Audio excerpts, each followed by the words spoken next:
खूबसूरत औरत काबू में ज़रा मुश्किल से आती है, लेकिन एक बात इसकी कमज़ोरी होती है।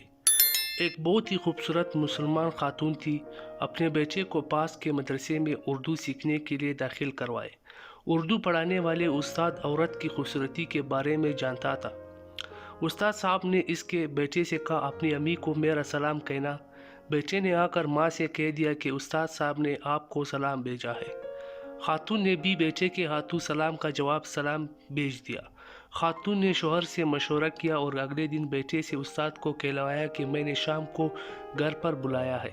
इस औरत ने चाय नाश्ता करवाया, फिर बेटे की तालीम के बारे में पूछा। उस्ताद रस्मी बातें करने के बाद अपनी असलियत पर उतर आया।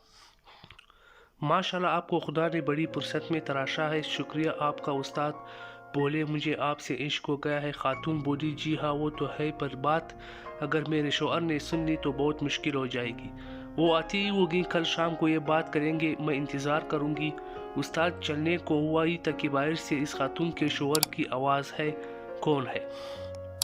उस्ताद घबराया, मैं चुप जाऊँ। खातून ने साड़ी ओढ़ने को दी और गंदम पीसने वाली पत्थर की चक्की के पास बिठाया और कहा, आप आहिस्ता का गंदम पीसे, मैंने चाय वगैरह पिलाकर बाहर भेजती हूँ, आप मौका देकर भाग जाएगा। शौहर ने पूछा, ये औरत कौन है? खातून बोली, पड़ोस में नए किराएदार है, इनकी बीवी है, गंदम पीसने आई है। शौहर और बीवी बहुत देर तक हंसी मजाक और बातें करते रहे। 1 घंटे बाद शौहर ने कहा, मैं हजरत की दुकान से पान खाकर आता हूँ।